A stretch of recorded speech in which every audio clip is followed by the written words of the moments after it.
Hey, what's up everybody, it's Brendan here, back with some more General Manager mode for Smackdown vs. Raw 2008, and I'm looking forward to this episode because we're going to finally find out who the hell is the #1 contender for this United States Championship. We have been playing and trying to find out and doing this little United States Championship tournament, and it's finally coming to an end this episode. As you can see on the screen, we're doing some trophy dates and things like that to build up our popularity for some of our guys like Brendan, who should be ready to be a full-time, legit, rostered guy. I think his popularity is just at that stage, so looking good for him, there's no doubt about that. Some exciting stuff for this General Manager mode, and a lot of you guys have been asking me, are you still doing this series? Hell yes, I am doing this series, don't you worry. I took a little break. I don't know if you could call it a break, but I don't know, delayed the latest episode, this episode, because of the fact that the last one did so poorly for whatever reason. I'm not too sure. I think I uploaded at a terrible time of day, so a lot of you guys probably missed that episode. So if you did, make sure you go back and check it out. I'm probably going to be a video response or annotated at the beginning of the video, so make sure you check it out if you haven't seen it, so you stay up to date with what's been happening. So yeah, that video kind of bombed a little bit for me, so I kind of went, oh wow, is this still working? Oh, I don't know, but doesn't matter. I love playing this game. I love General Manager mode, so even if this series does shit, no one's watching it, I'm still going to be uploading it. So whether you like it or not, too bad, I'm still going to be doing it. So John Cena versus Batista is our big time main event match. Basically, we're going to be doing our two feuds, Undertaker and CM Punk as well. I mean, we've been doing the tag team thing, but we're just going to throw them in the mix one-on-one, see where we stand at the popularity, see how we go, and see how well they can do in that regard. And we're just throwing together some random tag teams and things like that to use up our guys.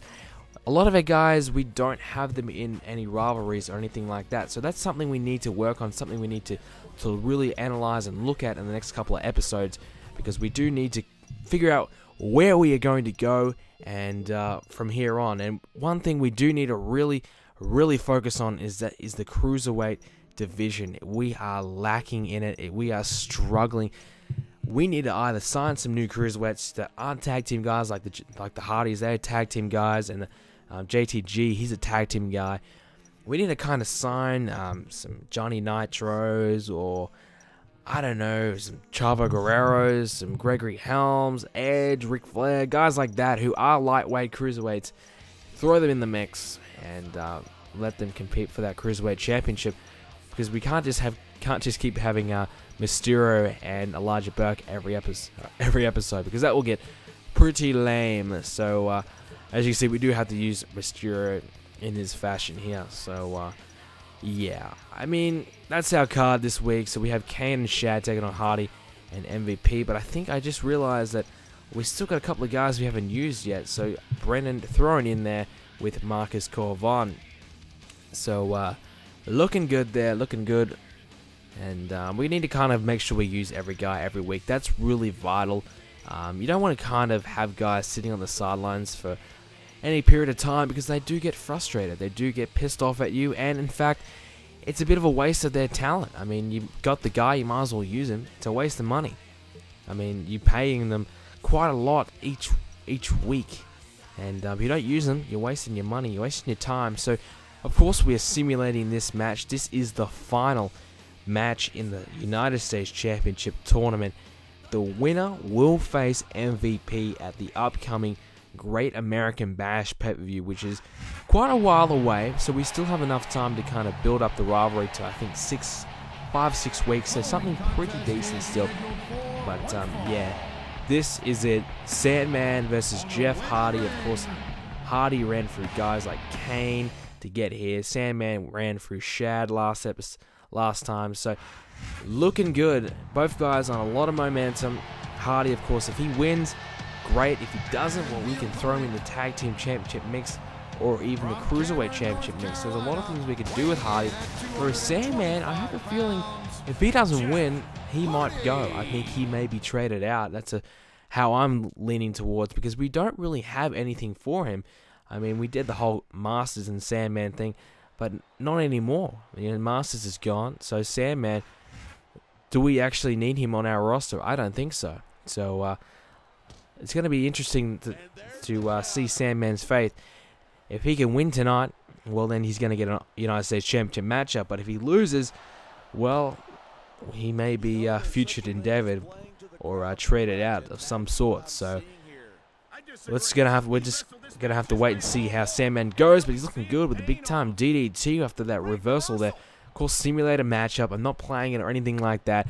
The winner will be decided by the hand of God. Well, God as in the simulation of SVR 08. So yeah. Now, the ratings and things like that, don't be too disregarded. I think we are kind of not looking too good in the ratings and things like that, but it's early days, and basically my strategy at the moment is to build every guy up and beyond 80 popularity. I think we are almost there. I think there's a couple of guys who aren't there, and once we get everyone around that 80 popularity zone, we're going to start seeing 3.5, 4-star matches from everybody, and that's what we kind of want.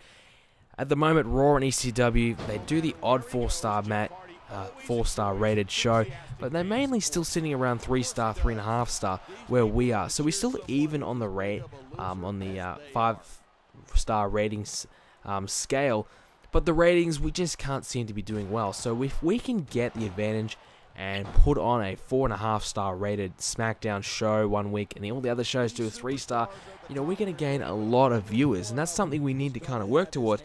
So having our top guys really be top guys, so you got your Undertaker, Batista, Cena, and Punk, have all those guys around that 100 popularity zone, so those 2 matches that those guys do are always going to hit 4.5-star, 5-star rated matches.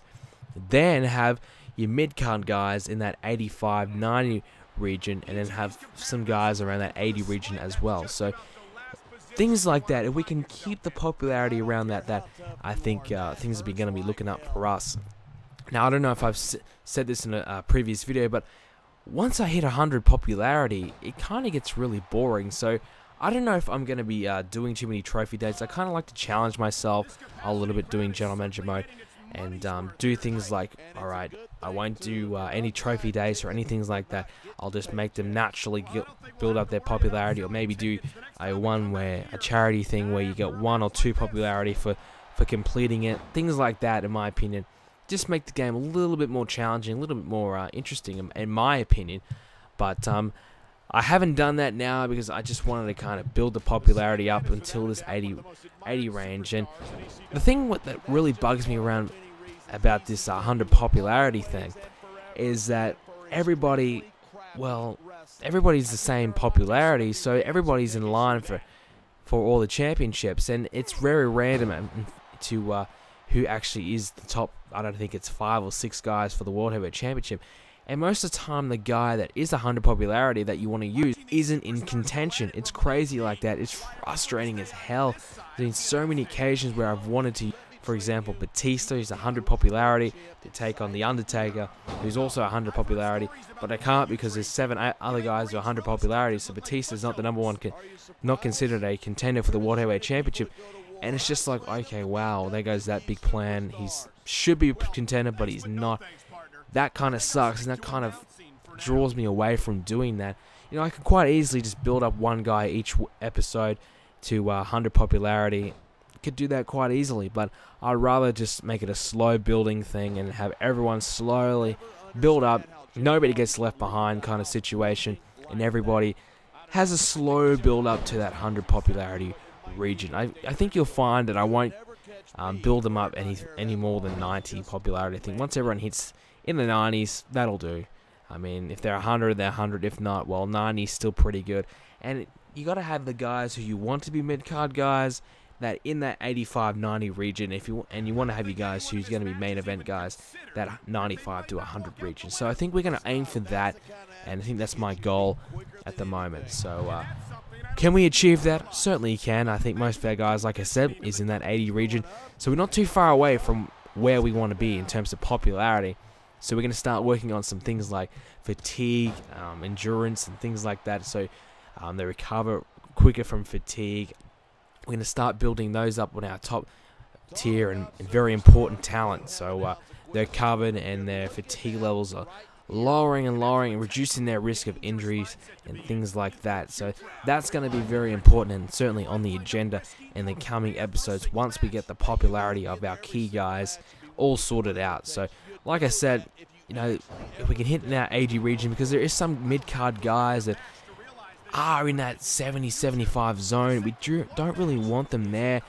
It means they're kind of restricted to 3.5-star rated matches tops. So we want to kind of ensure that everyone is hitting 4-star rated matches, and to do that, of course, you need a good built rivalry as well as high popularity. But popularity is a major factor to start off with, and we can look to build towards our Great American Bash pay-per-view, which is not too far away. I think 4 or 5 weeks, so that's how many episodes it's going to be. But we can start in the next couple of episodes building up the feuds, laying down the foundation, and laying down the law, I guess you could say, is what you can see at the Great American Bash as Jeff Hardy rolls up and pins the Sandman.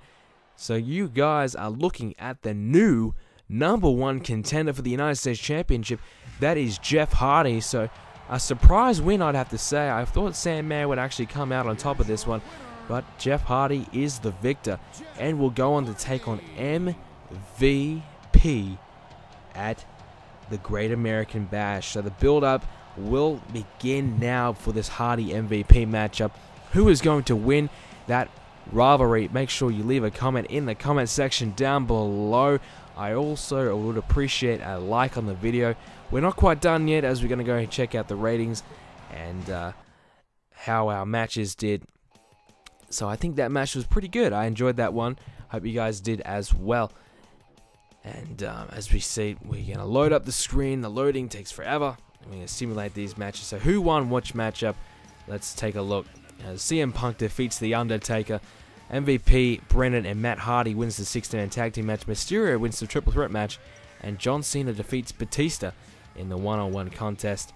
And a couple of their guys recovered. Cena and MVP fully 100%, so that's always nice. That'll be pretty handy as Raw gets a 3-star rated show. How did ECW fare?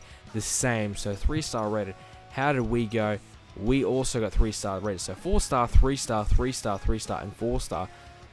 Probably about right. Maybe a little bit undone not to hit 3.5-star. I think maybe if we had a 3.5-star rated match in there, I think we definitely would have gone up to that extra half-star.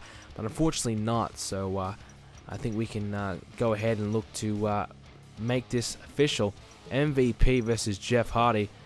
Oh, I think I almost picked the Sandman there. Actually, I wasn't thinking, but Jeff Hardy is the guy, and yeah, Jeff Hardy, the #1 contender, as we're going to build up some more rivalries in the next few episodes.